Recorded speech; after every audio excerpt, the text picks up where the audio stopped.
Tá gravando? Tá gravando. Vamos lá. Boa noite, pessoal. Tudo bem?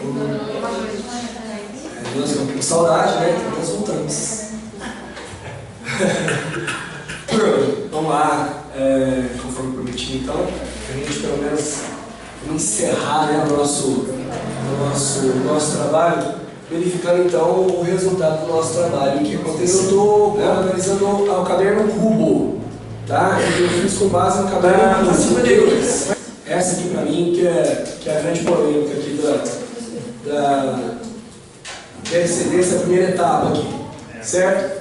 Na década de 30 do século passado, as caixas de aposentadoria e pensões foram reunidas nos institutos de aposentadoria e pensão, organizadas pelo Estado como autarquias federais. Bom, em 1966, esses institutos foram transformados no INPS. Tá? Bem, o caderno, o gabarito traz como certa. Tá? Para mim e para alguns, está errado. Por quê? Aí vem a grande polêmica. A legislação que instituiu o INPS realmente é de 66, certo? Só que somente passou a ser instituído mesmo o INPS da forma como é, com essa junção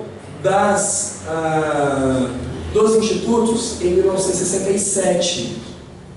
Se você pegar a maioria da doutrina, todo mundo fala que começou em 1967. Certo? Porque de fato foi em 67. A lei é de 66. Mas a instituição do INPS foi em 67. Essa não pode mudar, eu acertei. Não pode mudar, não, Paulo? Tá? Enfim, só que é o que eu disse para vocês. Eu sou voz minoritária. Grande maioria dos professores entendem que sim, que o gabarito está correto, porque a lei é de 66. Oi? Sim.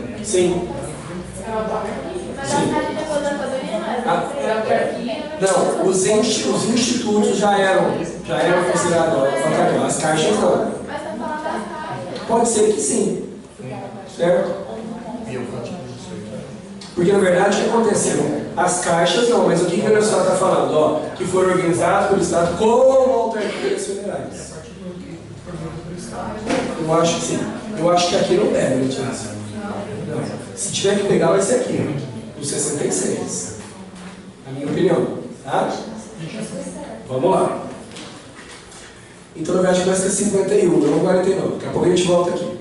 53. A Constituição Federal define a Seguridade Social como um conjunto integrado de ações, de iniciativa dos poderes públicos e da sociedade, destinadas a assegurar os direitos relativos à saúde, previdência e assistência social.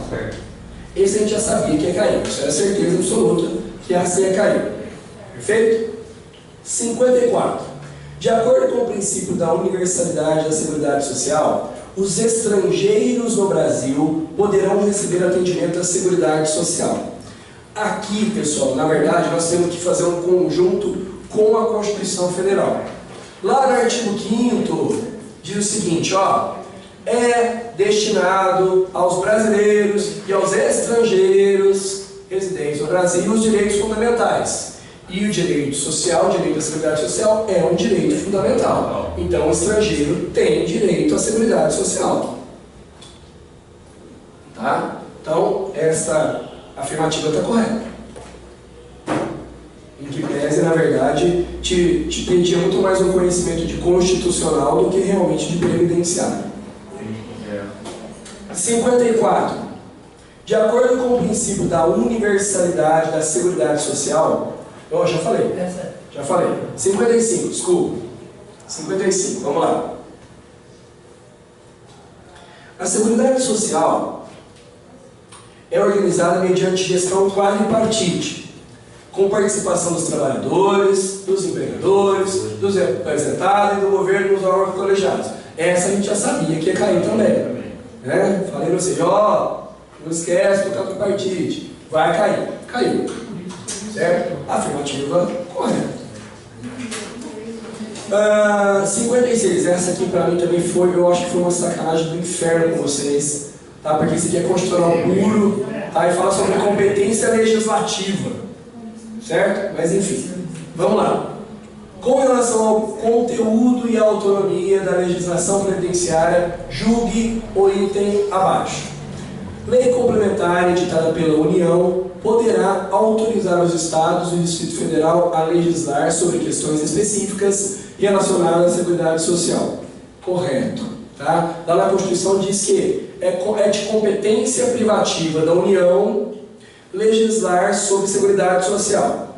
Aí, no mesmo artigo, no parágrafo único, lá embaixo diz que a União poderá delegar, poderá autorizar os Estados, Distrito Federal e municípios a legislar sobre questões específicas relacionadas à Seguridade Social. A afirmativa é esta correta. Não está no edital. Certo? Específico de previdenciário, não. Então, realmente é uma polêmica isso também, em relação a isso. Não, competência legislativa não está inconstitucional, né?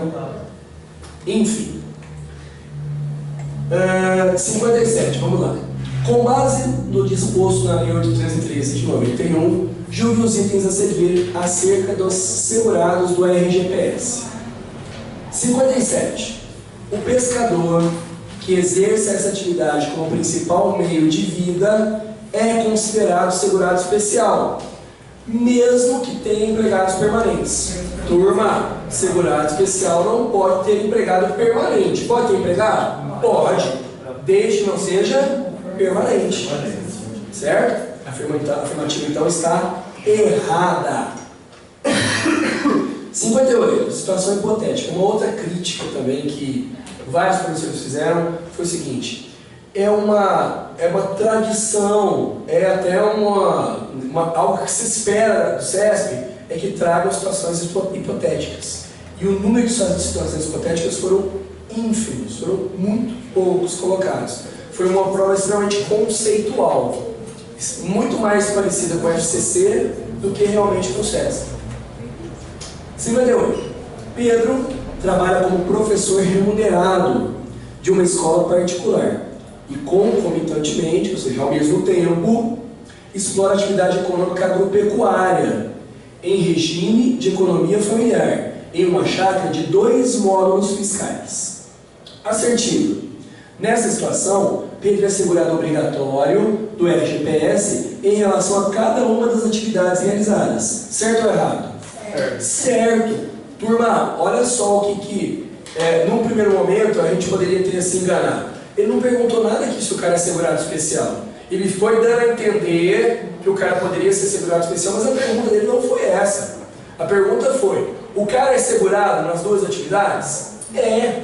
Seja ele segurado especial, seja ele contribuinte individual, porque ele exerce atividade remunerada. E quem exerce atividade remunerada é segurado obrigatório em cada uma dessas atividades? Sim. Certo? Sim. Então, 58, afirmativa correta. Vamos lá, 59. Brasileiro contratado, é aquela história dos brasileiros, a gente sabia que ia cair também. Trabalha para organizações internacionais.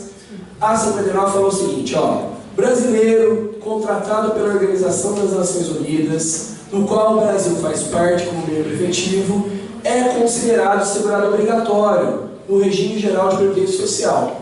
Mesmo que domiciliado e contratado no exterior, pessoal, isso aqui tá, eles copiaram e colaram a legislação. Ele está igualzinho, tá? Mesmo que domiciliado e contratado no exterior, salvo se estiver coberto por regime próprio de previdência social. Ele não te perguntou qual o tipo de segurado obrigatório ele é. Ele falou, é segurado obrigatório. Ponto. Ele não te perguntou se é contribuinte individual, não te perguntou se é empregado. Ele te perguntou, é segurado obrigatório? É. E o que a legislação fala? Salvo se ele estiver coberto por regime próprio de previdência. E é o que a legislação diz dessa forma. Então, afirmativa correta. 60. Pastor evangélico que atua exclusivamente em sua atividade religiosa é considerado segurado facultativo do RGPS. Certo ou errado? Se nós formos lá no artigo 11, nas suas características, só que agora a gente está mais específico no 12. Fala lá, né? Membro de confissão religiosa, blá, que o cara é segurado obrigatório na modalidade contribuinte individual. Tá? Então, primeiro, ele não é facultativo, ele é obrigatório. Segundo, a gente já sabe também. Exclusivamente ainda, né? Ó. Então, ainda nós sabemos mais ainda. Nós sabemos que além dele ser obrigatório, ele também é contribuinte individual. A gente já sabia disso. Perfeito? 61. É considerado segurado obrigatório no regime geral, na qualidade de contribuinte individual ou associado eleito para o cargo de direção em cooperativa, associação ou entidade de qualquer natureza, mesmo que não receba remuneração. Não. Tá? Para que ele seja considerado segurado obrigatório como contribuinte individual, ele tem que receber remuneração. E a legislação está falando, vírgula, ainda que indireta. Ok? Então o cara tinha que estar recebendo remuneração. 62.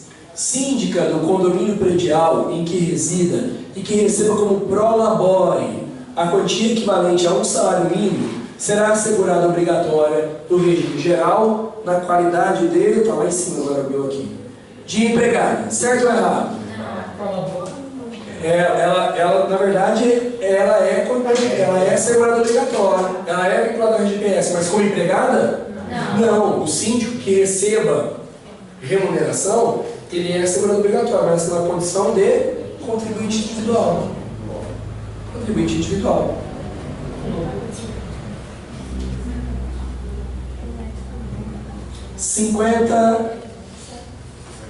Desculpa. 63. Situação hipotética. Maria, deixa eu ver o vídeo, ok? Maria, com 22 anos de idade, recebe bolsa de estudos para se dedicar em tempo integral e a trabalho de pesquisa, não possuindo qualquer vínculo a regime de previdência. Assertiva. Nessa situação, Maria poderá afiliar-se facultativamente ao regime geral. Certo ou errado? É aquele exemplo clássico de segurado facultativo. Quais são os grandes exemplos de segurado facultativo? Dona de casa é estudante. O que a Maria é? Estudante. Ela tem algum vínculo? Ela exerce alguma atividade remunerada? Não. Ah, mas ela recebe bolsa. O que é bolsa? Não é remuneração. Certo? Que poderia confundir seria isso, mas isso a gente já sabia que não. Tá? 64. O recebimento de dinheiro decorrente de programa assistencial oficial do governo federal descaracteriza a condição de segurado especial. Errado. Tá? Errado. Lá no artigo 11 que fala de segurado especial, num dos incisos lá diz que não perde a condição de segurado especial o recebimento de dinheiro decorrente de programa assistencial do governo. O cara pode receber Bolsa Família, o cara pode receber o BPC, que ele não vai deixar de ser segurado especial. Certo? 65. A respeito da inscrição e da filiação dos segurados obrigatórios e facultativos, na forma do Decreto 3.048 de 99, julgo os itens a seguir. 65. A filiação do segurado obrigatório ao RGPS decorre automaticamente do exercício da atividade remunerada. Certo? Não lembra? Vamos lembrar. Qual é a condição que torna o cara segurado obrigatório? O exercício de uma atividade remunerada. Ainda tem o lícito? Enfim. Mas... o automaticamente no primeiro momento também falei, caramba, esse aqui não sei se é automaticamente. Aí eu fui na lei e está definido. Esse automaticamente judiou. E é assim que está na legislação. 66. Desde que presente, esse aqui também é outro, que está igualzinho. Desde que presente os demais pressupostos de filiação, admite inscrição pós-morte no segurado especial. O que é a inscrição pós-morte? O cara faleceu e só depois da morte dele é que você pede a filiação dele como segurado. No caso do segurado especial, é admitido isso. Certo? Porque não se exige contribuição dele. 67. A filiação ao regime geral de previdência social, na qualidade de segurado facultativo, pode retroagir, permitindo-se o recolhimento das contribuições relativas a competências anteriores à data da inscrição. Errado. O segurado facultativo não pode efetuar contribuições em atraso. O obrigatório sim, sem problema nenhum. O facultativo não. O segurado facultativo não pode efetuar contribuições em atraso. Então, dessa forma, 67 está errada. 68. Vamos subir. Os dados constantes dos cadastros informativos da Previdência Social, como o Cadastro Nacional de Informações Sociais, o CNIS, valem como prova da filiação à Previdência Social, do tempo de contribuição e do salário de contribuição. Se tivesse parado aqui, turma, estava certinho, belezinha. É isso mesmo. Só que continuou. Desde que acompanhado de outras provas documentais. Não! Nós vimos que não precisa. O CNIS por si só, ele se basta. Lembra que precisou ter até uma lei complementar, que é a lei complementar 128, falando, ó, o CNIS vale para tudo. Certo? Então essa afirmação está errada, a afirmativa é errada. 69. Julgue os itens seguintes à luz do Decreto 3.048 da Constituição Federal. 69. O indivíduo que, não sendo detentor de cargo efetivo, for nomeado para cargo em comissão, então o cara exerce cargo em comissão. Ele não é servidor público efetivo. Então, nomeado para cargo em comissão no âmbito da União, não será segurado obrigatório do regime geral. Ao contrário, ele é segurado obrigatório do regime geral, porque ele não está vinculado ao regime próprio, por ser cargo comissionado. Tá? 70. Situação hipotética.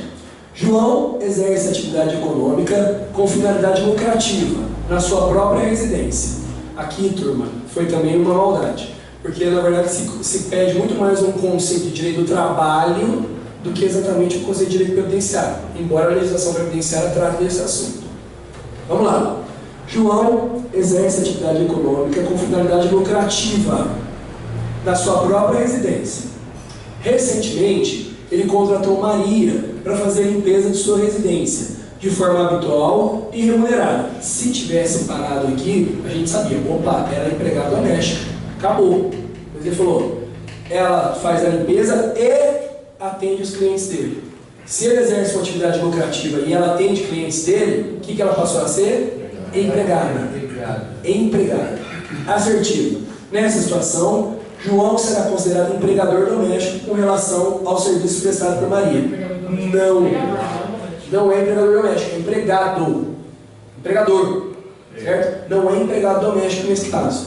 Certo? É um conceito de direito do trabalho. Porque o direito do trabalho diz o seguinte: se o cara é ao mesmo tempo empregado doméstico e empregado, prevalece a condição de empregado.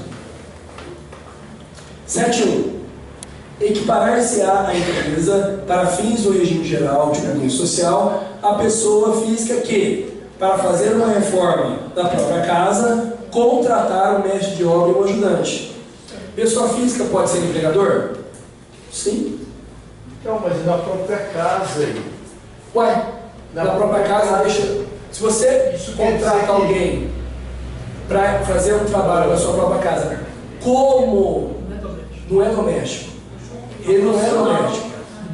É um profissional liberal. Não quer dizer ser doméstico. Aqui, naquele caso lá da lei, ele fala que o cara é construtor. Sim. O cara é construtor, então o que ele é? Ele vai pagar o regime geral para os pedreiros, né? Mas nesse caso ele não é construtor, é na sua própria casa. Ele tem uma função, ele trabalha e ele contratou o pedreiro para colocar azulejo no banheiro. Esse é o problema. Qual é o conceito de construtor? Construtor não é só aquele que faz para fora, ele pode fazer para ele também. E na lei está dessa forma que envolve. Não, na lei fala de construtor. Sim, mas ele não deixa de ser construtor aqui. Construtor está reformando a casa dele. Ele equipara. A lei está desse jeitinho aqui. Então, essa questão aqui, doutor, porque teve, na sexta-feira, tive um trabalho. Tem um artigo para esse vídeo. E realizar um processo. E aqui segundo o cara do justamente essa, você é 2009, que foi que o juiz negou, o juiz negou, quem encostou na casa ele não é empregador. Não é empregador. Não é, falou que não é. Ele negou, eu errei pra trás. Mas a lei está desse jeitinho. Não é que se fala. Desse jeitinho. Ele, para finalidade previdenciária, ele equipara ser empregador. Por isso que eu errei isso aí. Então você tem que assinar a carteira dele? Não necessariamente. Não necessariamente. Não se exige. Ele pode, mas não se exige. É da responsabilidade da pessoa que escolher a profissão dela, trabalho de polícia. Sim. Porque na prática ninguém faz. Ninguém faz. Não, na prática ninguém faz isso, mas é obrigação. Mas na prática ele não é um profissional federal? Sim, não, na prática, no direito do trabalho, não tem dúvida. Direito do trabalho não tem dúvida. O problema é que no previdenciário, a legislação é que para ele. 3048. Ah, não, alterado por esse decreto. O proprietário ou dono de obra de construção civil quanto pessoa física em relação à segurada que é quem presta serviço. Exatamente. Esse é o problema. Vamos lá. 7.2. Vocês estão achando que é bolinho? 7.2. Com relação ao financiamento da Seguridade, essa aqui é a 7.3 para mim, enfim. Com relação ao financiamento da Seguridade Social, julgue os seguintes itens. 7.2. Em caso de eventuais insuficiências financeiras decorrentes do pagamento de benefícios de prestação continuada, a Previdência Social poderá elevar alíquotas das contribuições sociais de empregados e empregadores até o limite do débito apurado. Vamos lá. Em caso de eventuais insuficiências financeiras decorrentes do pagamento de benefício de prestação continuada, a Previdência Social poderá elevar alíquotas das contribuições de empregados e empregadores até o limite do débito apurado. Para empregados, não. Tá? Para empregados, não. Ok? Aliás, até para empregadores, se a gente for tecnicamente falando, a organização nesse sentido, para ambos, principalmente para empregado. Mas é possível para o empregador? É possível. É possível. Desde que se respeite o equilíbrio financeiro e atuarial, patatim, blá, série de outras coisas. Certo? 7.3, que é para mim, eu não sou voz sozinho nisso aqui. Além da contribuição proveniente dos empregadores, são fontes de custeio da Seguridade Social de forma direta e indireta, aqui para mim que está o erro, tá? Os recursos oriundos dos orçamentos da União, dos Estados, do Distrito Federal e dos municípios. Os recursos oriundos da União, dos orçamentos da União, dos Estados, do Distrito Federal e dos municípios é contribuição indireta. Não é direta. Certo? Não é direta. Não, pra mim, assim, se fosse aquilo que todo mundo está falando, vai anular. Tá? Só que assim, quem já falou o seguinte, eu acho que a CESP pensou assim, pera aí, União, Estado, Distrito Federal e município podem ser empregador, então pode ser um contribuinte direto. Na minha opinião, não foi. Você me perguntou, porque deixou muito bem claro, recursos oriundos dos orçamentos. Certo? E lá na Lei 212, deixa muito bem claro que essas contribuições são indiretas, não são diretas. Então, na minha opinião, e eu não falo sozinho, eles entendem que o gabarito aqui deveria estar errado. E o CESP provou como certo. Até de forma direta, os empregados e empregadores. E indireta, União, Distrito. Só que aí faltou uma vírgulazinha aqui. Ou seja, faltar certo ou está errado? No gabarito no gabarito é certo. Vamos lá, atenção. CESP colocou essa afirmativa como certa. Então eu estou certo, eu fui certo. Certo? CESP colocou essa afirmativa como certa. Tá? Eu entendo que está errado. Eu não estou sozinho. Eu não estou sozinho.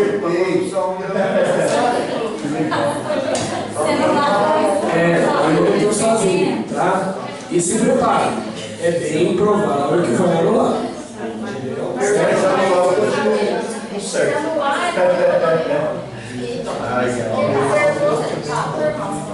Quem acertou, até vai ser prejudicado. Aquele negócio lá das escolas, Se realmente for verdade, porque teve gente que, segundo informações, teve pessoas que divulgaram a prova antes do horário indicado, que a gente foi no banheiro, teve escola que saquei.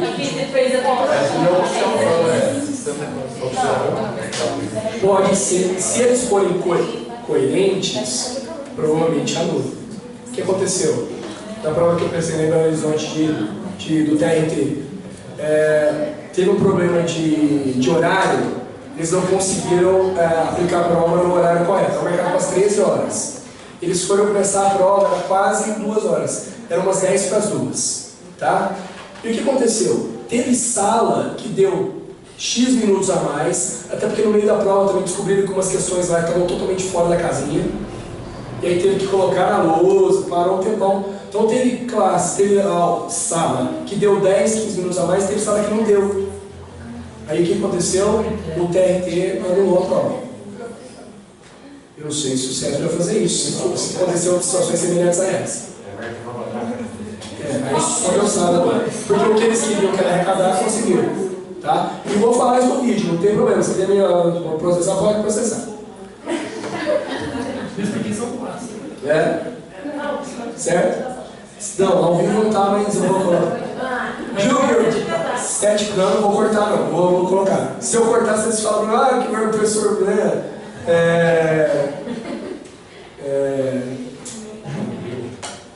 Gente, qual que é o... Não. Qual que é o Antônio de Corajoso? Medroso, né? Eu consegui falar o que é o Antônio de Medroso, eu consegui falar que é Corajoso. Covarde. Julgue os próximos itens relativos às contribuições dos segurados empregados, dos empregados domésticos e dos segurados facultativos. 7.4. A alíquota de contribuição para o custeio da Seguridade Social dos segurados facultativos e dos segurados empregados é a mesma e varia segundo o estado de contribuição.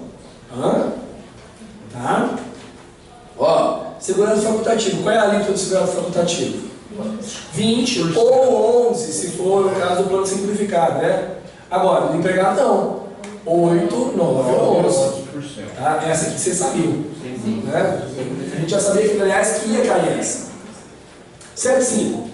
A alíquota de contribuição do empregado doméstico para o custeio da Seguridade Social é inferior à alíquota aplicada aos demais empregados. Não, turma, a alíquota do empregado doméstico, do trabalhador avulso e do empregado são as mesmas. 8, 9 e 11. Então não há diferença, não é inferior. Perfeito? O Fabrício, os 8% que o empregador doméstico paga não tem nada a ver com o que o doméstico está pagando. Não, na verdade assim, a base é a mesma, a base de cálculo é a mesma. Tipo assim, o empregador doméstico vai pagar 8, 9 ou 11%. O empregador doméstico, O empregador, 8,8. 8,8. Independentemente do valor. Certo?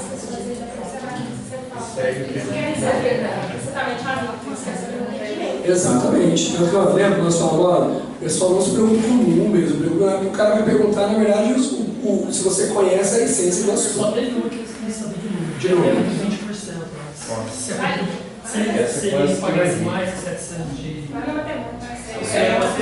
matemática. Foi de matemática, né? Quando eu olhei, eu falei assim, gente, mas peraí. Eu pensei, eu olhar e falar, isso aqui tá fora, né? O previdenciário tá fora, né? Eu pensei, olhar e falar, não, isso aqui não pode de matemática. Quero nem saber. Vamos lá. No que se refere à contribuição de empresas e empregadores domésticos para o financiamento da Seguridade Social, julgo os itens subsequentes. A contribuição do empregador doméstico, essa aqui era novidade, a gente já sabia que alguma coisa disso nós nos preparamos para essa aqui. A contribuição do empregador doméstico é de 20% e incide sobre o salário mínimo. Vixe! Né? Primeiro, nós vimos que não é 20%. Né? E na verdade não é nem o que era no passado, que era 12%. Nós sabemos agora que na verdade é 8,8%. E não incide sobre o salário mínimo exclusivamente. Né? Incide sobre o salário de contribuição, que pode ser salário mínimo ou não. Certo? 7.7. A contribuição empresarial de associação esportiva que mantém equipe de futebol profissional distingue-se da contribuição exigida de outras empresas. Correto. Está na legislação a respeito disso de contribuição. Tá? Na verdade, eles contribuem em relação à questão dos jogos que são efetivados e em cima disso. Não diretamente como o empregador em cima do salário de contribuição. Ok? 7.8. A respeito do custeio da Seguridade Social. Custeio também caiu pra caramba. Né? Embora custeio a gente estava preparado que ia cair bastante. Mas isso aí. 7.8. Constitui fonte de receita da Seguridade Social um percentual incidente dos valores arrecadados com os resultados de leilões de bens apreendidos pela Receita Federal. Sim.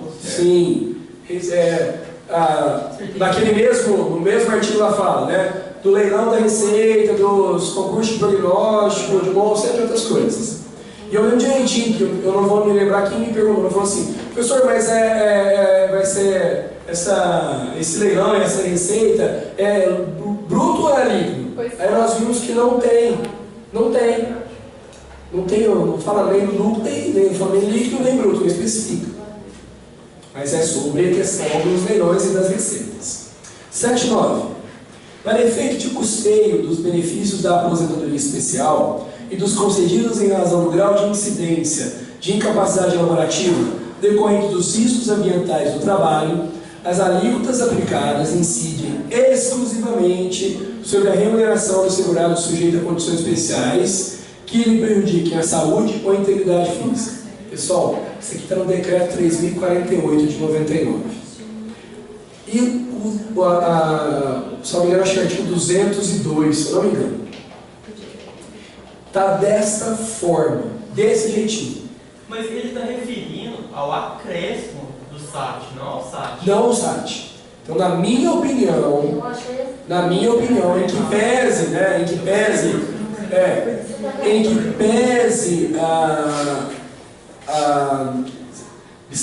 está mais ou menos copiando e colando o que está lá, certo? Na minha opinião, isso aqui também deveria estar errado.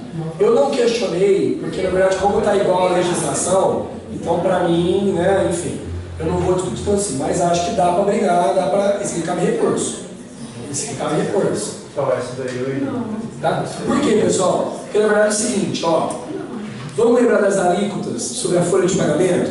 Nós temos a alíquota de folha de pagamento do SAT, que é de 1%, 2% e 3%, e aí dependendo do fato pode diminuir metade ou pode aumentar o dobro, pode chegar a 6%. E nós temos, além disso, a contribuição da atividade especial, que pode ser de 6%, 9% ou 12%, certo? Então, o que acontece? A atividade especial é o 6, 9 e 12. Não é o 1, 2 e 3. Em cima do salário. Agora 1, 2 e 3 em cima do faturamento da empresa, não é? Não, também em cima do salário. Em cima do salário. São, na verdade, pessoal, na prática, são diferentes.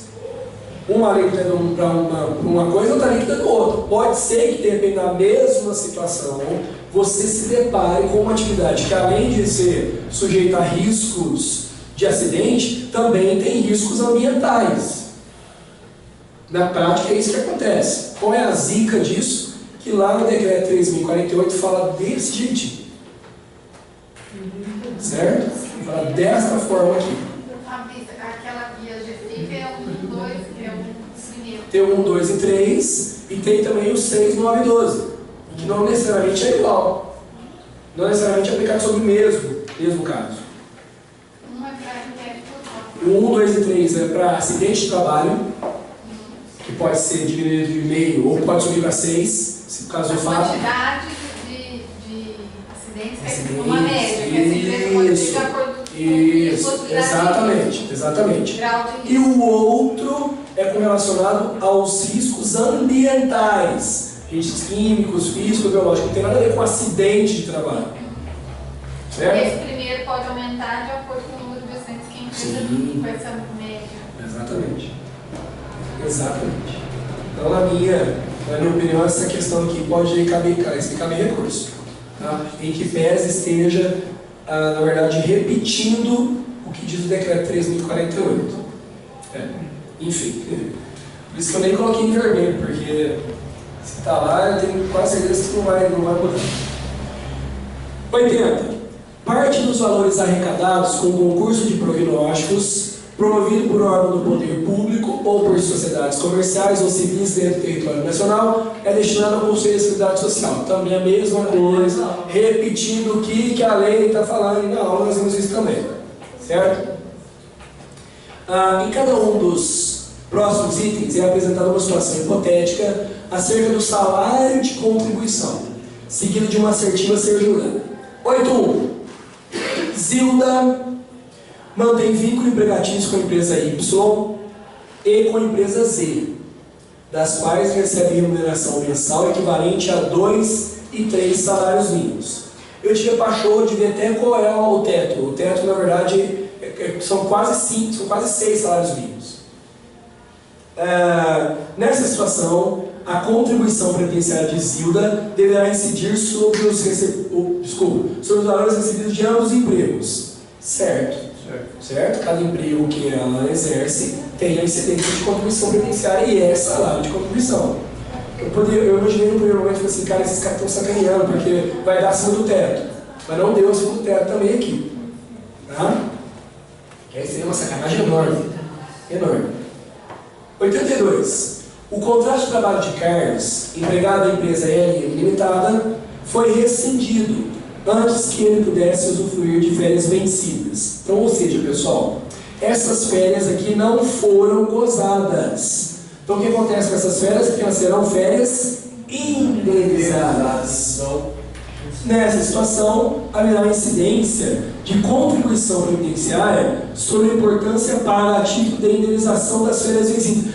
Ele já te falou aqui que é a indenização. Ele te falou que a natureza de que são essas férias. E sobre o respectivo adicional constitucional. Nós vimos também que o adicional também não tem contribuição. Tá? Ou seja, essa afirmativa está errada. Vamos ver a 83. Bruna, empregada da empresa Vargas e Vargas Companhia Limitada, entrou em gozo de licença maternidade. Nessa situação, haverá incidência de contribuição previdenciária sobre o valor recebido por Bruna a título de salário de maternidade. Esse a gente tinha certeza que ia cair. Né? Ou seja, que salário de maternidade é salário de contribuição. Ela senta no primeiro cadeira, ela falou assim, eu tô pagava. Não esquece jamais. A gente sabia que isso ia cair. E o próximo concurso de 2017 vai cair também. Não tenha dúvida. Gustavo inscreveu-se na Previdência Social na condição de segurado facultativo. Nessa situação, o salário de contribuição de Gustavo deverá variar entre um salário mínimo e o teto máximo fixado em portaria ministerial. Correto. Essa portaria na verdade, o que acontece, pessoal?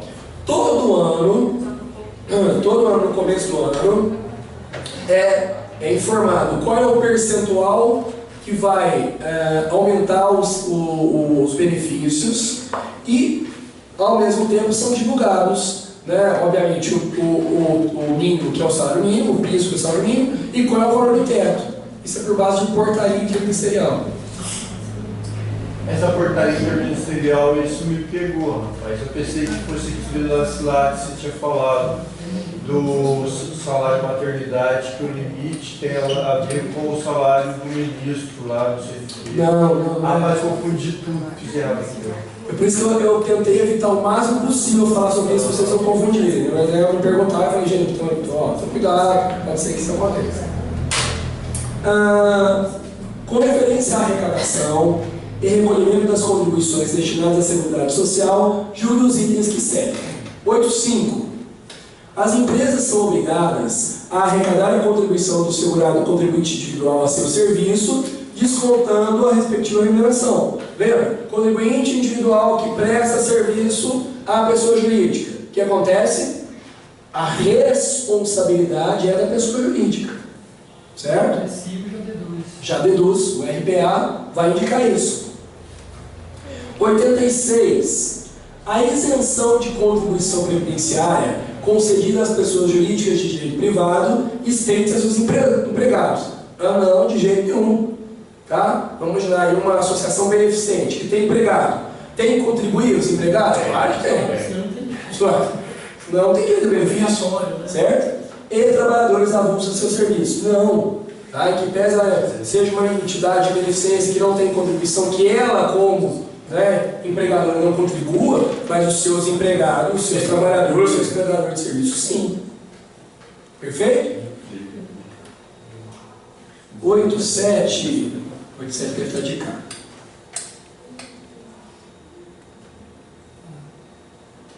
Essa aqui nós falamos. Hoje foi no sábado nós falamos. 87.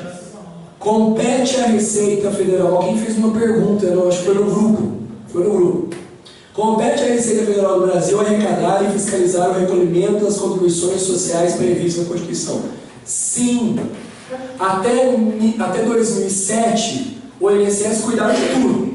Tanto a concessão, a administração e a arrecadação e fiscalização.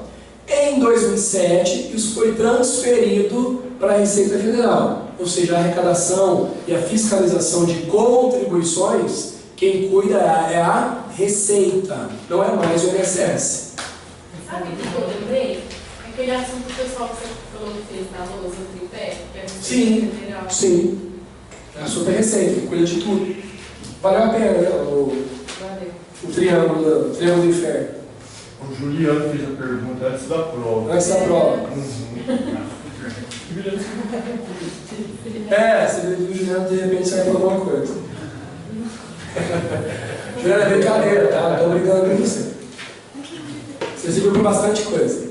A respeito do recolhimento de contribuições previdenciárias fora do prazo, julgue os itens subsequentes.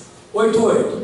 As contribuições devidas à Seguridade Social, já descontadas dos segurados e empregados e não recolhidas até o seu vencimento, poderão ser objeto de acordo para pagamento parcelado. Não. Tá? Isso aqui também foi honrado, porque está lá no rodapé do rodapé. Certo? Eu, sinceramente, não sabia no primeiro momento. Eu confesso a vocês, eu precisei procurar isso aqui, eu não sabia a resposta disso.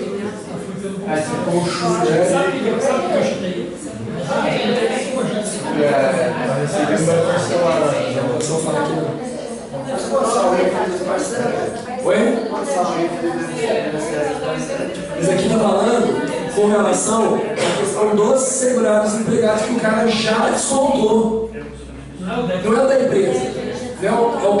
O que está falando aqui é o seguinte, aquilo que eu descontei de você e não recolhi. Ficou para mim, é crime, na verdade. É recuperação de renda previdenciária. Aquilo que eu recolhi de você e não paguei, eu posso parcelar o pagamento disso através do refis? O que você pode fazer de refis é você, como empresa, tem aquela contribuição sobre a folha de pagamento, sobre a receita, sobre o lucro. Aquilo lá você pode. Agora, sobre o que você reteve dos seus empregados e não transferiu para a Seguridade Social, você não pode parcelar, você tem que pagar de uma vez. Tá? 8.9. As contribuições sociais incluídas ou não em notificação fiscal de lançamento ou inscritas em dívida ativa que forem pagas com atraso estarão sujeitas à atualização monetária, juros de mora e multa, o qual varia entre 8% e 20% sobre o valor devido. Só tem juros. Rapaz, deixou engano. Só tem juros. Essa era para deixar engano. Essa é aquela assim, opa, isso aqui eu não vou arriscar não. Certo? Essa é aquela de assistência social, para deixar em branco. Certo? Só multa. Na verdade, não, só tem juros, não tem atualização nem multa, só juros. Só juros. Tá? Vamos lá. Essa aqui é a questão da sorteria. Maria, proprietária de uma sorveteria situada em uma cidade litorânea, adquiriu de forma financiada 2 novos freezers para seu estabelecimento comercial. Em razão do período de baixa temporada, ocorreu considerável queda nas vendas da sorveteria e o seu faturamento tornou-se insuficiente para arcar com todas as despesas. Diante dessa situação, e visando honrar o pagamento das prestações dos freezers, a Maria deixou de repassar a Previdência Social às contribuições previdenciárias recolhidas. Ou seja, a Maria recolhia o INSS dos trabalhadores, mas não repassou para a Previdência. Dos 5 funcionários dela, no prazo e forma legal, tendo incorrido em crime contra a Seguridade Social. Então o próprio enunciado já falou. O próprio enunciado falou, olha, isso é crime. Ok? Tendo como referência essa situação hipotética e com base nas disposições legais a respeito dos crimes contra a Seguridade Social, julgue os próximos itens. Vamos lá. 90. Iniciada a ação fiscal em desfavor de Maria, o juiz responsável pelo processo não poderá deixar de aplicar pena, ainda que Maria efetue os pagamentos devidos, seja ré primária ou goze de bons antecedentes. Pessoal, o que acontece? O juiz tem a faculdade de fazer isso. Ele pode ou não, ele não é obrigado. Certo? A legislação deixa muito bem claro. Diz que é faculdade do juiz deixar de aplicar a pena nesses casos. Está lá no Código Penal isso aqui. Certo? 9.1. A conduta de Maria configura crime de apropriação indébita previdenciária, no qual a pena prevista é de reclusão e multa. Exatamente. É isso que diz lá o Código Penal de apropriação indébita previdenciária. Turma, nós não vimos isso em aula. Por quê? Porque na verdade eu dei prioridade para as demais matérias, então a minha conta era mais ou menos essa. Ou ia cair 1 ou 2. Preferi dar atenção, por exemplo, em custeio, que eu tinha mais ou menos a ideia de que ia cair bastante, para a gente priorizar isso. Perfeito? Mateus requereu um órgão regional do INSS a conversão de auxílio-doença em aposentadoria por invalidez. O INSS indeferiu o pedido de Mateus, por considerar que a doença que o acometera era curável e que, por isso, ele era suscetível de reabilitação. Acerca dessa situação hipotética e dos recursos dos processos administrativos de competência do INSS, julgue os itens que seguem. Caso seja interposto recurso contra a decisão que indeferiu o pedido de Mateus, o órgão regional do INSS que proferiu a decisão não poderá reformá-la, devendo encaminhar o recurso à instância competente. Não! Se você faz o recurso, tá? O órgão que recebe pode, ele por si próprio, ele não fosse, não acerrei, realmente tem razão. Ele pode, de ofício, corrigir a decisão dele. Certo? Ele pode rever a decisão. 93. Contra a decisão do INSS pelo indeferimento, Mateus poderá interpor recurso administrativo, que será julgado em primeira instância pela Câmara de Julgamento de Previdência Social. É exatamente o que diz a legislação. Desculpa, perdão, não é a Câmara de Julgamento, não. Perdão, não é a Câmara, é o Conselho de Recursos da Previdência Social. Perdão. É o Conselho de Recursos da Previdência Social, não é a Câmara de Julgamento. Tá? Com relação a contribuições sociais dos segurados e a decadência e prescrição relativamente a benefícios previdenciários, cada um dos próximos itens apresenta uma situação hipotética, seguida de uma assertiva a ser julgada. Vamos lá. 94. Será que aguenta 120 essa voz? Dagoberto obteve aposentadoria por tempo de contribuição, concedida pelo INSS em junho de 2012. Entretanto, o INSS não efetuou o pagamento do abono anual proporcional ao ano de 2012 nem ao ano de 2013. Nessa situação, atualmente, Dagoberto não mais tem direito de exigir o pagamento dos abonos anuais referentes aos anos de 2012 e 2013, visto que está prescrito o direito ao recebimento das devidas prestações. Lembra, pessoal? Prescrição são de quantos anos? Prescrição. 5. Está dentro dos 5 anos? Tá. Certo? Tá. Errado. Ronaldo, segurado contribuinte individual da Previdência Social, optou pela contribuição da alíquota reduzida, que é o sistema simplificado, de 11%, que exclui o direito da aposentadoria por tempo de contribuição. Nessa situação, caso pretenda obter a aposentadoria por tempo de contribuição, Ronaldo poderá fazer a complementação da diferença entre o percentual pago e o percentual devido, a princípio de juros moratórios. Correto. Nós vimos, aliás, caiu na questão da prova passada, caiu igualzinho isso aqui. Entende? Nós estudamos.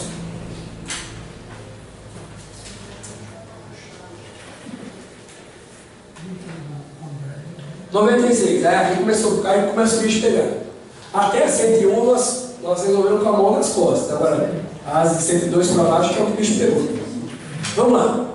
Julgo os itens seguintes à luz do decreto 6214 de 2007, que regulamenta o BPC da assistência social devido à pessoa com deficiência. 96. No caso de morte do beneficiário do BPC, seus familiares são obrigados a informar tal fato ao INSS, situação que o pagamento do benefício cessará. Correto. Certo? Tem que informar e o cara morreu, cessou o benefício. Cessou. Até porque se eles receberem esse benefício após a morte do cara, isso está errado. Aliás, é crime. 97. Um dos critérios para o idoso habilitar-se à concessão do BPC é não possuir outro benefício da Seguridade Social, excetuados o da assistência médica e a pensão especial de natureza indenizatória. Até aqui nós falamos, pessoal. A questão da pensão especial, realmente, esse aqui foi uma sacanagemzinha, que está lá no finalzinho do artigo isso aqui, tá? Certo? E na verdade está correto. Na verdade está correto. É uma da exceção então, também. Pode receber pensão especial? Pode, de natureza indenizatória. Tá? Hoje, por exemplo, existe uma pensão especial de natureza indenizatória, são para os portadores da talidomida. Na década de 60, pessoal, um dos remédios dados para enjoo para as mulheres era a base de talidomida. Certo? E o que aconteceu com as crianças que nasceram? A grande maioria dessas crianças nasceram com o braço pela metade, com os membros, com má formação, com os membros sem membros. E foi conseguido então uma possibilidade para essas pessoas, mesmo sem contribuição, ter direito a esse benefício. Então, quando receber esse benefício, pode receber? Pode. Então, tá certo. Tá certo. Tá certo. Tá certo. Tá certo. Tá certo. 90. O valor a ser pago ao beneficiário do BPC é um salário mínimo. Sim. 99. É permitido o beneficiário do BPC acumular recebimento desse benefício com o seguro-desemprego? Não. O seguro-desemprego tem caráter previdenciário. Não é possível acumular benefício previdenciário com benefício assistencial. Ok? 100. O BPC do idoso que se encontra na condição de acolhimento de longa permanência em hospital será suspenso até a data da sua alta. Não, pessoal. Certo? Se o cara está acolhido num hospital, ou seja numa casa de recuperação, seja onde for, certo? Ele não vai ter cessado o BPC. Até porque é o seguinte, primeira coisa, ele tem renda? Não. Qual é o núcleo familiar dele aqui? Nenhum. Não tem nenhum núcleo familiar. Onde ele mora não tem ninguém da família dele. Certo? Então ele não vai deixar de receber o BPC por estar internado no hospital, numa casa de recuperação, num asilo para idosos, enfim. Tá? 101. A idade mínima para que o indivíduo passe a ter direito ao BPC do idoso é 60. Esse aqui a gente já sabia, né, turma? 65. Vamos lá, agora que o bicho pega. Aqui eu vou só repetir, porque aqui é o que está na lei. Calma aí, mas essa aí agora sim dá confusão, porque o Estatuto do Idoso é 60. Mas eu deixei muito bem claro para vocês. Não, só que eu escrevi aí. Eu deixei muito bem claro para vocês. Cuidado, que o Estatuto do Idoso fala 60. Mas, quando nós temos dois conflitos de norma, e a norma que trata especialmente do assunto é a norma do BPC, prevalece o BPC. Na hora sim. Não, exatamente. Exatamente. Tá. Pessoal, Eu não vou nem meter a lei e perder tempo da 102 até a 110. Até a 110. Por quê? Por quê? Porque está lá na legislação. Assim, ó, mas da formazinha, como é que está lá? Ok? E a 102? O R 102 é 110. E o que na verdade é o seguinte, salvo engano, que ela fala de proteção social secundária, perdão, fala de ações de proteção básica, proteção social secundária e terciária. Não tem essa secundária e terciária. Mas é porque eu me confundi, porque a assistência é básica, média e a de alta complexidade. Sim. E eu achei, como ele inseriu a primeira básica, eu achei que a média e a alta seria de segundo e de segundo. Não tem, se for na lei não existe isso. Não existe. Realmente. A 103, ó, pessoal, assistência social é de base municipal. Acabei aprendendo, porque eu não sabia disso, porcaria. Deixa eu ver aqui. O CREAS, ele atende sobre. O CREAS é especial, então ele é só violação. É só quando. Só registro pessoal e violação de direitos.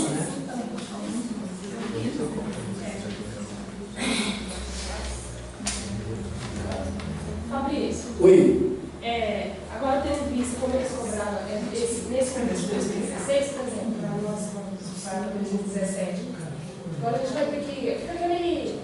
E agora? Para onde correr? Vai ter que dar essa atenção toda para assistência? Vou. Nós vamos ter que ter uma aula só disso aqui. E para saúde, por que vai ser as parabéns para assistência? Não. Eu acho que eu vou usar porque a legislação da saúde não é específica que não está no seu edital. Não, isso não tem problema. Aí vai ficar. Sabe o que eu acho que eles pegaram? Tipo, você não está errado. O que você está querendo como prova? Não é por seguridade social? Então tinha que cair a assistência. Mas nunca caiu uma prova. Nunca caiu dessa forma, não. Eu sabia que foi, eu acho que foi assim mesmo. Na hora que eu vi as perguntas, eu comecei a rir e falei, gente, não é possível que eles foram por esse lado. E foram. Mas ele tava lá, que ia cair a louça, que tava tudo. Não, até porque assim, ó, nunca caiu nada de louças. Nunca tinha nada. Então a gente já falou, se fosse perguntar, o cara vai perguntar idade, ou as novidades que vieram a questão de o que é deficiência, só aquela questão de deficiência de capacidade de longo prazo, enfim. Eu estudei na faculdade, depois eu revi no concurso que eu fiz na porque, ó, pessoal, na prática, quem vai analisar isso aqui não é o assistente social. O servidor, quando atende o cara, ele não vai querer saber disso aqui, nem nada. E nem você, como que eu tô muito, né? Não. Na verdade, assim, a grande maioria dos professores fala o seguinte, cara, quando eu olhei a prova, essa prova era de assistente técnico da Receita. Porque isso aqui, a grande maioria de coisa que cai de custeio é da competência da Receita. Não é da competência do INSS. Claro, a gente tem que saber, faz parte do edital, então não serão anuladas. Mas lá dentro isso não vai ser cobrado. Nunca.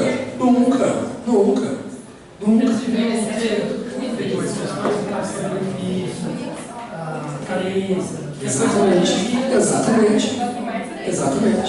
E não fizeram isso. Dentro do nosso contexto, você acha que é possível esse concurso em tão curto prazo, 2017? Você acha que... Sim. Apesar que... eu estava comentando com ela agora mesmo. Aliás, hoje eu tenho que ver nada nas notícias. O projeto pegou fogo de novo, né? Pegou fogo no circo de novo. Então, assim, a gente depende um pouquinho da estabilidade política para que isso se resolva, certo? Porque o que é fato já que o cara quer aumentar, né, a arrecadação, quer aumentar, então, a questão da contribuição previdenciária do aumento da idade mínima, de novas regras da previdência, ele vai ter que dar estrutura para esse sistema. E a estrutura qual é? Através de servidor. Não tem outra forma. Né? Não tem outra forma. Então a gente depende um pouquinho da política dar uma estabilizada para que isso saia. Eu achava, né? Enfim. sei que vai ser daqui para frente, eu achava que até no final do ano a gente ia ter uma posição. Não sei mais. Não sei mais. A gente depende de uma estabilidade política. Por quê? Que precisa. Que precisa acontecer. Quando isso vai ser, eu já não sei. Coisa nova pra gente estudar, né? Bastante. Qual você acha que essas perguntas aí de assistência social pode ser anulada? Não, tá no Por ser uma digital. prova técnica? Tudo bem, tá lá. Tá no digital. Eu comecei a para analista. É para analista. O problema é, tá no digital. Se já no digital, todo mundo pode ser cobrado. Talvez a intenção deles futura é colocar o servidor lá que atende, né? Bom, porque a gente precisa da técnica. Futuramente poder ser, ó, precisar dessas informações. Não, na minha opinião foi maldade mesmo. Na minha opinião foi maldade. Pessoal, o cara, porque assim, qual foi a orientação dada para ele? Falou, meu amigo, você precisa ferrar o máximo possível, porque tem 1000 e tantos candidatos por vaga. Tá? Então, qual a orientação? Enfim, não sei quem fez, não quero saber, e tenho raiva de quem sabe. Né? Mas, ao invés do cara falar assim, peraí, então já que é para puxar o negócio, então eu vou pegar realmente o que o cara sabe, mas eu vou apertar o botão. Como eu fiz com vocês na semana passada, eu apertei o botão em algumas coisas, mas coerentes do que vocês estavam fazendo. Aí não, peraí, já sei que eu vou ferrar. Vou pegar um negócio que tem nada a ver, que está dentro do digital. Não, tem gente falando também que eles queriam que mesmo os técnicos fossem assistentes sociais. Sabe qual é a próxima? Sabe qual é a próxima? Que pode estar entrando também para as costas do INSS? Bolsa Família. Saiu notícia semana passada. Que a intenção do governo é levar o Bolsa Família para o INSS. Dizendo, já que o INSS está fazendo nada mesmo, não tem nada a fazer. Só que por outro lado, pode ser algo positivo se de vocês estão pleiteando o cargo, que vai precisar de gente para trabalhar. Fato que tem. Uma coisa é o auxílio de inclusão, é cortado, né? O auxílio de inclusão? Na verdade, hoje, assim, a gente for colocar na peneira o quanto que é pago de auxílio de inclusão, é um negócio tão ínfimo. É um pouco. As pessoas que acham que todo mundo tem. Não tem. Pode ser. Já que é fechar a torneira, né? Tá, então, pessoal, até a 110 aqui eu não vou nem mexer. Tá? 111. 111, né? Não, 110. Vamos lá. Com base no disposto na Lei 83 de 91, que trata dos planos de benefício de previdência social e dá outras providências, julgue os itens seguintes. 111. Os princípios que regem a previdência social incluem a uniformidade e equivalência de benefícios e serviços prestados às populações urbanas e rurais. Essa a gente sabia que ia cair. Essa a gente sabia. É aquela questão, antes do de 88 tinha uma diferença, e depois com a Constituição, a ideia foi eliminar essas diferenças. 112. Esse sempre cai também, né? Composição de conselho, essas coisas. Para mim é um absurdo. Né? Compõe o Conselho Nacional de Previdência Social. Está lá no início da Lei 803, no início da Lei 812. Compõe o Conselho Nacional de Previdência Social representantes do governo federal e da sociedade civil, o qual é representado por aposentados e pensionistas, trabalhadores em atividade e empregadores. É o conforme está na legislação. 113. Não é considerada doença do trabalho a doença endêmica adquirida por habitante de região em que essa se desenvolva, mesmo que essa doença seja resultante de contato direto determinado pela natureza do trabalho. Não, pessoal. Lá no artigo 18, 19 e 20, diz o contrário. Ó, o que não é considerado doença do trabalho? A doença endêmica, salvo se essa seja resultado de contato direto determinado pela natureza do trabalho. Tá? Então é sim uma doença do trabalho. 114. Equipara-se acidente do trabalho ao acidente sofrido pelo segurado no local e horário de trabalho, em consequência de desabamento, inundação, incêndio e outros casos fortuitos ou decorrente de força maior. Exatamente. É o que está lá também no 18, 19 e 20. 115. Em regra, O período de carência para concessão do benefício de auxílio-doença é de 12 contribuições mensais. Né? Esse, né, o Heitor, meu filho de 24 anos, sabe responder, que é isso mesmo.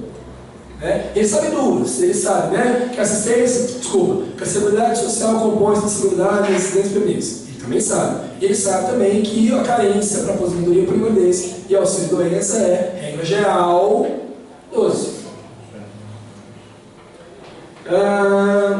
Com base no disposto do Decreto 3.048 de 99, que aprovou o Regulamento da Previdência Social, julguem os itens subsequentes. 116. A universalidade de cobertura e de atendimento inclui-se entre os princípios que regem a ação dos poderes públicos e da sociedade destinados a assegurar os direitos relativos à saúde, previdência e assistência.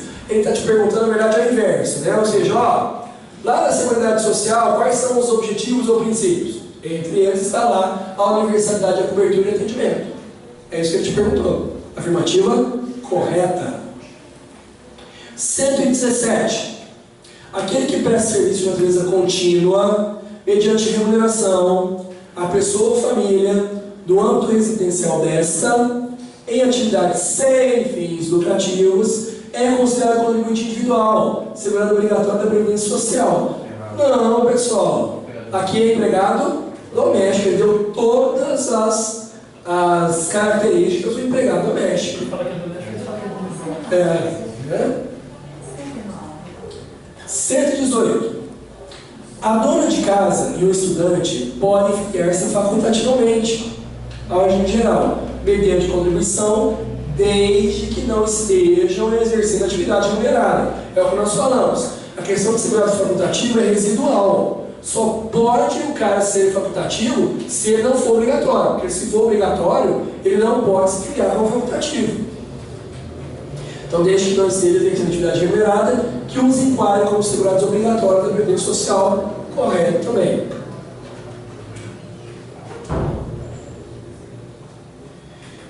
E por fim, em fevereiro de 2016, Valdemar, que era empregado pelo regime seletista e recebeu um salário mínimo de sua empregadora, foi demitido.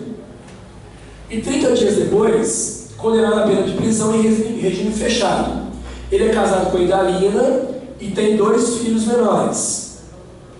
Considerando essa situação hipotética, julgue os itens que seguem com base nos regulamentos previdenciários acerca do auxílio e reclusão.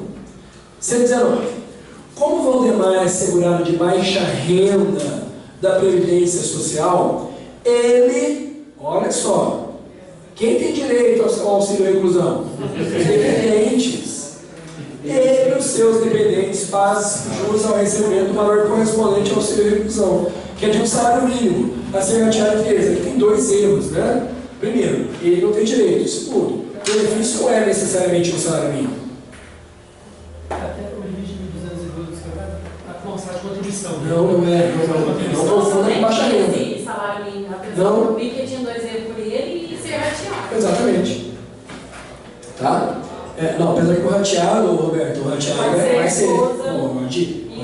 Pode ser rateado. Certo?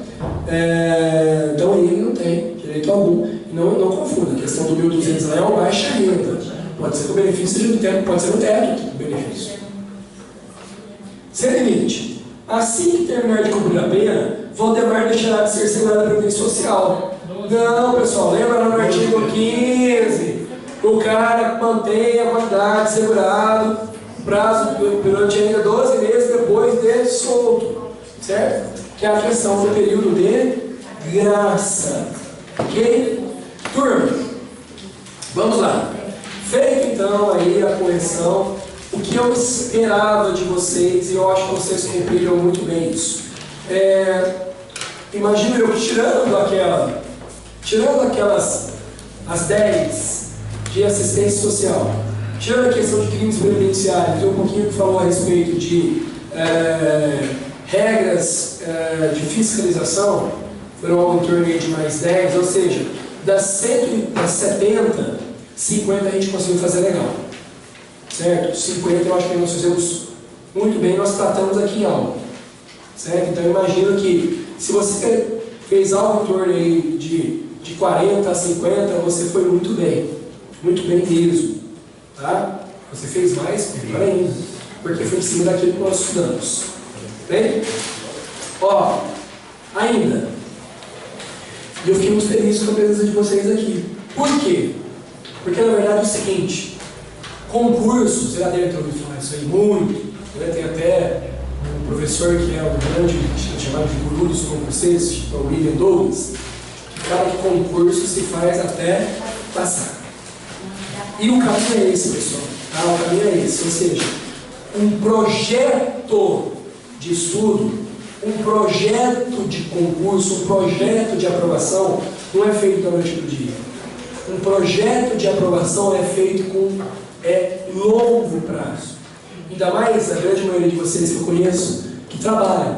Então quem trabalha, o projeto é a longo prazo. Quem tem aí o privilégio de repente só estar estudando, sabe que esse projeto é de médio prazo. Para nós que trabalhamos, o projeto é a longo prazo. E vocês estão no caminho. Tá? Vocês estão no caminho. Certo? Me senti muito honrado, muito feliz de tudo que nós fizemos nos últimos 2 anos e principalmente nessa reta final, principalmente no final de semana da prova, né, que nós fizemos aí um trabalho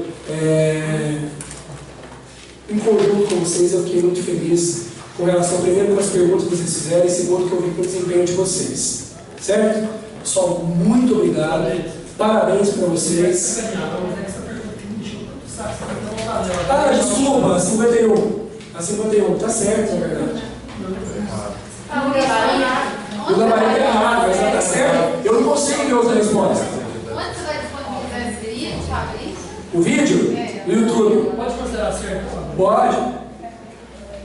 Vamos lá. Não tem outra alternativa. Mas é certo. Alternativa é seguridade. Não é o primeiro lá. Vamos lá. A Leroy Chaves que criou, vamos analisar, que criou em cada uma das empresas de estrada de ferro existentes no país uma caixa de aposentadoria e pensões para os de empregados, foi o primeiro ato normativo a tratar da Seguridade Social no Brasil. Eles colocaram como errado o gabarito. Pessoal, eu não consigo ver outra resposta que não correto. Ah, mas realmente tem outras normas. Aliás, tem norma de 1950 que trata de seguridade, falava de acidente de trabalho. Essa que é a seguridade. Mas a lei não está falando da polícia. Está escrito isso aqui. Se você for uma doutrina, a legislação não fala, mas a lei fala que a doutrina não fala, não tem outra resposta. Tá? Pode ser que de repente a CESP tenha utilizado isso. Tá? Eu não consigo ver outra resposta. Vamos acompanhar aí que a CESP vai aceitar. Fabrício. Não, o gabarito é errado, né? O gabarito é errado. Ele está falando da seguridade social, não é da previdência social. Então, na verdade, esse é o grande certo. Esse é o grande certo. Tá? Acontece que, realmente, a normatização disso, tá? Aliás, a normatização da seguridade social, normatização mesmo, nem existe. Né? Ela foi, na verdade, constituída pela Constituição em 1988. Ela foi sistematizada em 88. Não existe uma lei específica, a lei da Seguridade Social. É a Constituição que normatiza isso. Certo? Agora, se nós formos realmente fazer uma interpretação extensiva, tem normas de seguridade desde 1800 e bolinha. Aliás, tem normas desde o primeiro ato que se saiu no Brasil a respeito de algum benefício foi para Dom Pedro I. Certo? Em 1800 e pouco. Então, assim, eu acho, tá? Achar uma coisa, ter certeza é outra. Eu jamais vou carimbar algo nesse sentido. Eu acho, certo, que houve um equívoco igual o meu aqui, que eu coloquei, na verdade, um número errado, mas eu tinha pensado nisso. Na minha opinião, certo, isso aqui teria que ser considerado como certo. Agora, o senhor quis, o gabarito definitivo, o senhor colocou como errado. Né? Pode ser pela questão da normatização da seguridade. Mas aí tá, quando que foi a primeira normatização da seguridade? Não sei. Não sei, não existe Um ato assim, ó, aqui começou a Seguridade Social no Brasil. Não existe isso. É a favor dessa lei? Qual que é a data que é considerada? Pessoal, vamos lá. Eu não sei ainda quais são os próximos passos, mas eu já falei com a Daniela, ela deixou meio que a carta branca para mim. E eu pedi para ela, Daniela, me dá um mês de maio, um pouquinho do mês de junho para eu descansar um pouco, né? Porque até a voz foi embora. Para eu me organizar. E independentemente, pessoal, com certeza em agosto a gente vai ter alguma coisa. Tá? Eu não quero nem que for em julho, eu já quero voltar com alguma coisa. Seja, ou a gente já começa uma turma nova de previdenciário, de INSS, porque vai ter concurso de polícia militar, eu devo montar uma turma de polícia militar, mas é específico, polícia militar. E aí é mais funk, porque aí é uma matéria totalmente diferenciada. Deve ter também, eu não sei se eu vou montar imediatamente, mas deve ter também para as carreiras trabalhistas, ou seja, vai ter para o Ministério do Trabalho e para o Tribunal Regional do Trabalho. Que peço que os TRTs estão quebrados, mas enfim, provavelmente deve ter. Aqui no 15ª deve ter. E se não tiver nada, pessoal, vamos imaginar que de repente, olha, não tem nada para previsto nada, eu quero montar pelo menos um geral de constitucional administrativo. Certo? Para que vocês não. Vocês que estão estudando, até para eu dar um suporte para vocês, e para quem quiser, né? Porque é uma matéria que vai cair em todo concurso, cai em todo concurso. Certo? E aí dá um suporte para vocês em constitucional e administrativo. Tá? Vocês vão ficar sabendo. Vou deixar isso bem, vamos divulgar isso. Só, obrigado pela atenção de vocês, pelo carinho, pela presença. Valeu aí, fechamos aí 2 anos de trabalho e espero vocês na próxima, se Deus quiser. Obrigado.